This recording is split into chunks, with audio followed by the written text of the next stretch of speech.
योएलको पुस्तक 1 अध्याय। सलहहरूको आक्रमण। पतुएलका छोरा योएल कहाँ आएको परमप्रभुको वचन। हे अग्रजहरू हो, यो कुरा सुन। हे देशका सबै बासिन्दा हो, ध्यानसित सुन। के तिमीहरूका दिनमा अथवा तिमीहरूका पिता पुर्खाका दिनमा यस्तो कहिले भएको थियो? तिमीहरूका छोराछोरीहरूलाई यो कुरा बताओ र तिमीहरूका छोराछोरीहरूले उनीहरूका छोराछोरीहरूलाई बताउन् र उनीहरूका छोराछोरीहरूले आगामी पुस्तालाई बताउन्। जे कुरो सलहहरूको बथानले छोडे ती ठुला ठुला सलहले खाए। जे ठुला ठुला सलहले छोडेका थिए ती जवान सलहले खाइहाले। जे जवान सलहले छोडेका थिए ती अरू सलहहरूले खाइहाले। हे मतवाला हो, जाग र रो। हे सबै दाखमद्ध पिउने हो, नयाँ दाखमद्धको निम्ति बिलाप गर, किनकि त्यो तिमीहरूका ओठैबाट खोसिएको छ। अनगिन्ती संख्या भएको एउटा शक्तिशाली जातिले मेरो देशलाई आक्रमण गरेको छ। त्यसका दाँतहरू सिंहका दाँतहरू जस्तै छन् र त्यसका दारा सिंहनीका जस्तै छन्। त्यसले मेरो दागका बोटहरू उजाड पारिदिएको छ र मेरा नेवारका बोटहरू सखाबै पारिदिएको छ। त्यसले तिनका बोक्राहरू लाछेर नाङ्गो पारेर फालिदिएको छ। तिनका हाँगाहरू सेतै बनाइएको छ। आफ्नो तरुणी अवस्थाको पतिको निम्ति भाङ्रा लगाएर बिलाप गर्ने कन्ने केटीले चाहिँ बिलाप गर। परमप्रभुको भवनमा अन्न बलि र अर्घ बलि चढाउन बन्द भएका छन्। परमप्रभुको अघि सेवा गर्ने पुजारीहरू बिलाप गर्दछन्। खेतहरू उजाड पारिएका छन्, जमिन सुक्खा भएको छ, अन्न नष्ट भएको छ। नयाँ दाखमद्ध सुकिहाल्यो, तेल पनि सुकिहाल्यो। हे किसान हो, निराश हौ।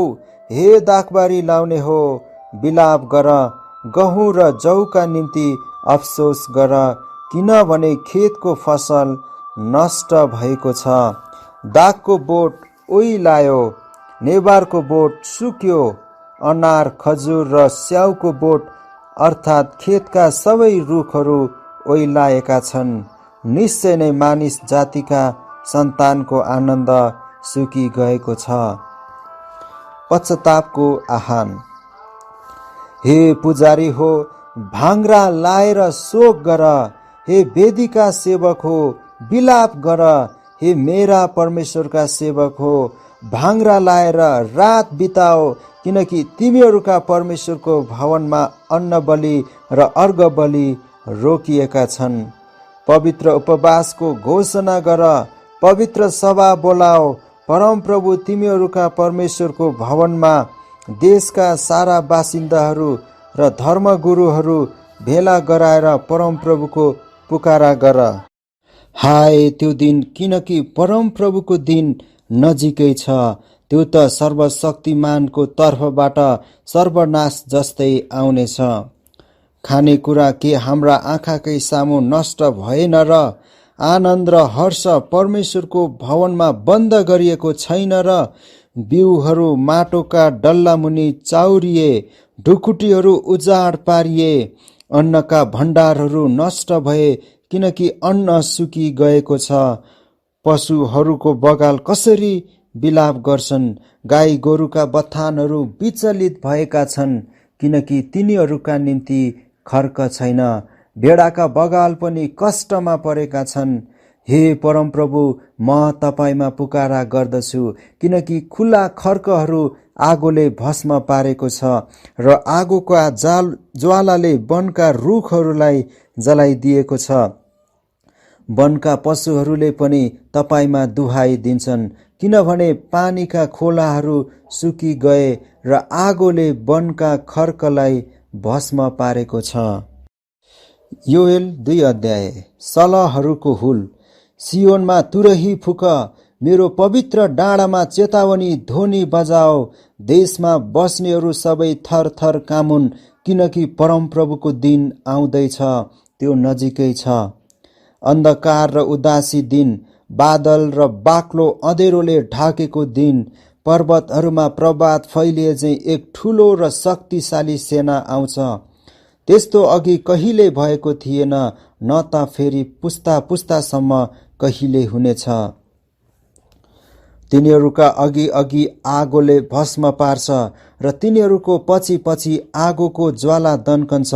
तिनीहरूको सामुन्ने भूमि अदनको बगैँचा जस्तै छ, तिनीहरूको पछि उजाड मरुभूमि जस्तै छ। तिनीहरूदेखि केही पनि उम्कने छैन। तिनीहरूको अनुहार घोडाहरूको जस्तै छ, तिनीहरू युद्धका घोडचढीहरू झैँ कुद्छन्। रथहरू कुदेको आवाज झैँ पहाडका टाकुराहरूमाथि कुद्छन्। झिझामिझाहरूलाई भस्म गर्ने आगोका ज्वालाको आवाज झैँ, लडाईँको निम्ति पंक्ति बाँधेको बलियो सेना झैँ। तिनीहरूलाई देख्दा जाति जातिहरू शोकित हुन्छन्, हरेक अनुहार पहेँलो हुन्छ। तिनीहरूले वीर योद्धाहरूले झैँ आक्रमण गर्छन्, तिनीहरू सिपाहीहरू झैँ पर्खाल चढ्छन्। तिनीहरू आफ्ना पंक्ति नबिगारिकन प्रत्येक एउटै पंक्तिमा हिँड्छन्। तिनीहरू एउटाले अर्कालाई धक्का दिँदै हिँड्दैनन्, प्रत्येक आफ्ना आफ्नै पंक्तिमा सिधा अघि बढ्छन्। तिनीहरू आफ्ना पंक्ति नबिगारी शत्रुका रक्षकहरूभित्र पस्छन्। तिनीहरू शहरलाई आक्रमण गर्छन् र पर्खाल माथि माथि कुद्छन्। तिनीहरू घरका झ्यालहरूमा चोरहरू चाहिँ प्रवेश गर्छन्। पृथ्वी तिनीहरूको सामुन्ने काम्छ, आकाश थरथराउँछ, सूर्य र चन्द्र अँधेरा हुन्छन् र ताराहरूले आफ्नो चमक दिँदैनन्। परमप्रभु आफ्नो सेनाको अघि गर्जनुहुन्छ, उहाँको फौज अन्नगन्ती छ र उहाँको हुकुम पालन गर्नेहरू शक्तिशाली छन्। परमप्रभुको दिन महान र साह्रै डरलाग्दो छ, त्यो कसले सहन सक्छ र? आफ्नो हृदयलाई फटाओ। परमप्रभु घोषणा गर्नुहुन्छ, अहिले पनि तिमीहरू आफ्ना सम्पूर्ण हृदयले उपवास बसेर रुँदै र शोक गर्दै मतिर फर्क। आफ्नो लुगा होइन तर आफ्नो हृदय फटाएर परमप्रभु तिमीहरूका परमेश्वरतिर फर्क, किनकि उहाँ अनुग्रहकारी, दयामा भरपूर, रिस गर्नमा ढिला र प्रेममा भरिपूर्ण हुनुहुन्छ र विपत्ति ल्याउनु हुँदा उहाँ दुखित हुनुहुन्छ। कसले जान्दछ, कतै दुखित भएर उहाँले आफ्नो मन बदली आशिष दिनुहुन्छ। परमप्रभु तिमीहरूका परमेश्वरको निम्ति तिमीहरूले चढाउने अन्न बलि र अर्घ बलिहरू सियोनमा तुरही फुक, पवित्र उपवासको घोषणा गर, पवित्र सभा बोलाओ, मानिसहरूलाई भेला गर, सभालाई अर्पण गर, धर्मगुरुहरूलाई जम्मा गर, नानीहरू र दुधे बालकहरूलाई बटुल। दुलहा आफ्नो कोठाबाट र दुलही आफ्नो भित्री कोठाबाट निस्कुन्। परमप्रभुको अघि सेवा गर्ने पुजारीहरू मन्दिरको दलान र वेदीको बीचमा रहन्। तिनीहरूले भनुन्, हे परमप्रभु, आफ्नो प्रजालाई बाँकी राख्नुहोस्, आफ्नो उत्तराधिकारीलाई गिल्लाको पात्र हुन र जाति जातिहरूका बीचमा हेलाको शब्द हुन नदिनुहोस्। तिनीहरूका परमेश्वर कहाँ छन् त भनी अन्य जातिहरूले किन भन्न पाउन्? परमप्रभुको प्रत्युत्तर। तब परमप्रभु आफ्नो देशको निम्ति डाही हुनुहुनेछ र उहाँले आफ्नो प्रजालाई टिठ्याउनुहुनेछ। परमप्रभुले आफ्नो प्रजालाई यसो भनेर जवाफ दिनुहुनेछ, म तिमीहरूलाई नयाँ अन्न, दाखमद्दा र तेल पठाइदिनेछु र तिमीहरू सम्पूर्ण तृप्त हुनेछौ। जाति जातिहरूको बीचमा फेरि कहिले म तिमीहरूलाई गिल्लाको पात्र हुन दिने छैन। म उत्तरतिरबाट आएको सेनालाई तिमीहरूदेखि टाढा खेदिदिनेछु। म त्यसलाई बाँझो र उजाड देशमा धपाइदिनेछु। त्यसको अघिल्लो पंक्तिलाई पूर्वको समुद्रमा र त्यसको पछिल्लो पंक्तिलाई चाहिँ पश्चिमको समुद्रमा हटाइदिनेछु। अनि त्यसको गन्ध, त्यसको सडेको दुर्गन्ध माथि उड्नेछ। निश्चय नै उहाँले ठुला ठुला काम गर्नुभएको छ। हे देश, नडरा, त खुसी भएर रमाहाट गर। निश्चय नै परमप्रभुले ठुला ठुला कामहरू गर्नुभएको छ। हे जङ्गली पशु हो, नडराओ, किनकि खुला खर्कहरू हरिया भइरहेका छन्। रुखमा फलहरू फलिरहेछन्। नेबारका बोट र दागका बोटले प्रशस्त फलहरू दिन्छन्। ए सियोनका मानिस हो, खुसी हो, परमप्रभु तिमीहरूका परमेश्वरमा रमाहाट गर, किनकि उहाँले तिमीहरूलाई शरदको वर्षा धार्मिकतामा दिनुभएको छ। उहाँले हामीलाई प्रशस्त झरी ल्याइदिनुहुन्छ। शरद र वसन्त दुवै झरी पहिलेको झैँ पठाइदिनुहुन्छ। तब खलाहरू अन्नले भरिनेछन्। घैलाहरू नयाँ दाखमद्द र तेलले भरेर पोखिनेछन्। म तिमीहरूलाई ती वर्षहरूको भर्ना गरिदिनेछु जो ठुलो सलह, जवान सलह र अरू सलह अर्थात् मैले तिमीहरूको बीचमा पठाएको मेरो ठुलो सेनाले खाएको थियो। तिमीहरू अगाउन्जेल प्रशस्त खाना पाउनेछौ र तिमीहरूको निम्ति उद्योगका काम गर्नुहुने परमप्रभु तिमीहरूका परमेश्वरका नाउँको प्रशंसा गर्नेछौ। मेरो प्रजा फेरि कहिल्यै लज्जित हुने छैन।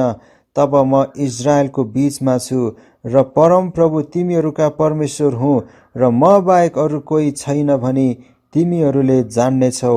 मेरो प्रजा फेरि कहिल्यै लज्जित हुने छैन। परमप्रभुको दिन।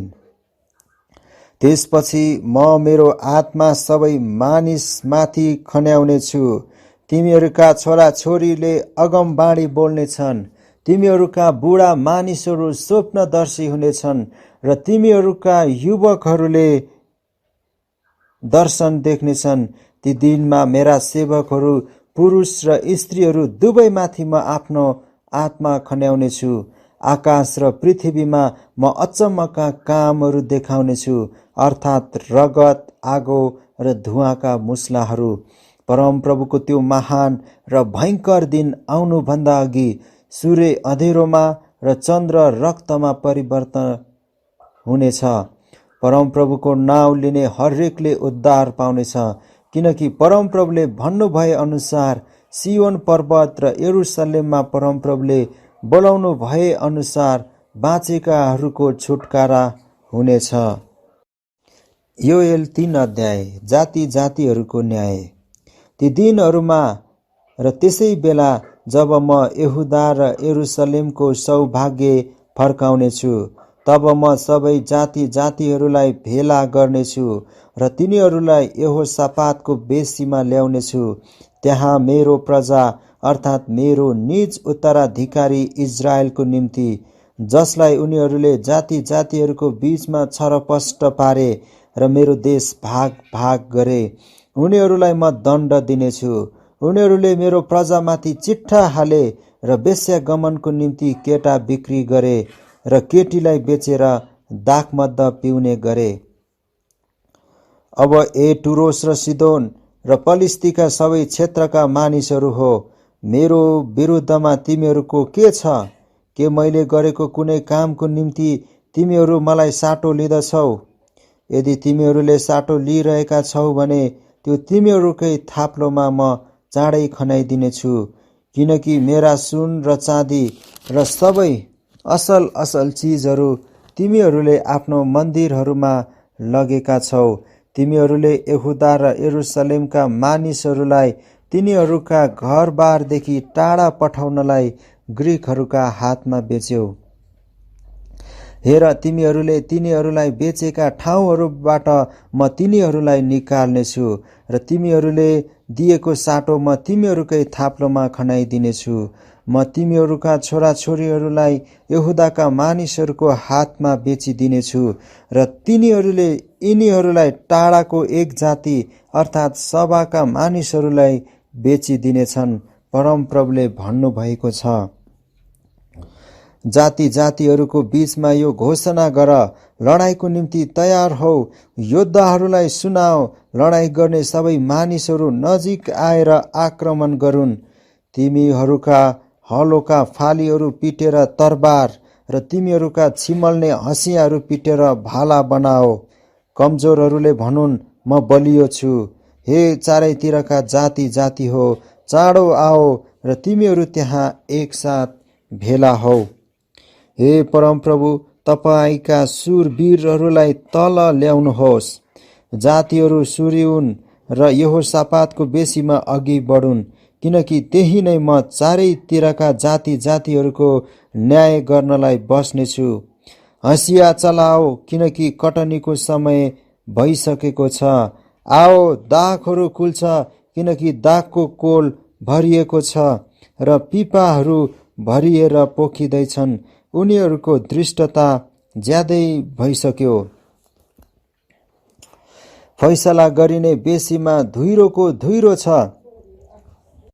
किनकि फैसला गरिने बेसीमा परमप्रभुको दिन नजिक आएको छ। सूर्य र चन्द्र अँधेरा हुनेछन् र ताराहरूले आफ्नो चमक दिने छैनन्। परमप्रभु सियोनबाट गर्जनु हुनेछ र यरुसलेमबाट उहाँले आफ्नो उच्च स्वर सुनाउनु हुनेछ। आकाश र पृथ्वी थरथर काँप्नेछन्, तर परमप्रभु आफ्नो प्रजाको निम्ति शरणस्थान, इजरायलका मानिसहरूको निम्ति गढ हुनुहुनेछ। परमेश्वरका मानिसहरूलाई आशिष। तब पवित्र पर्वत सियोनमा बास गर्ने परमप्रभु तिमीहरूका परमेश्वर म नै हुँ भनी तिमीहरूले जान्नेछौ। यरुसलेम पवित्र हुनेछ र कुनै विदेशीहरूले त्यसलाई फेरि कहिले आक्रमण गर्ने छैनन्। त्यस दिन पहाडहरूबाट नयाँ दाखमद चुहुनेछ र डाँडाहरूमा दुध बग्न लाग्नेछ। यहुदाका सबै खोल्साहरूमा पानी बग्न थाल्नेछ र परमेश्वरको भवनबाट एउटा मूल फुटेर सित्तिमको उपत्यकालाई भिजाउनेछ। तर यहुदाका मानिसहरूमाथि अत्याचार गरेका हुनाले, जहाँ उनीहरूले निर्दोष रगत बगाएका थिए, मिश्र देश उजाड हुनेछ र एदोम चाहिँ रुखो मरुभूमि हुनेछ। यहुदा सदा सर्वदाको निम्ति र यरुसलेम पुस्तौं पुस्तौंसम्म मानिसहरूको वासस्थान हुनेछन्। तिनीहरूको रगतको दोष जो मैले क्षमा गरेको छैन, सो म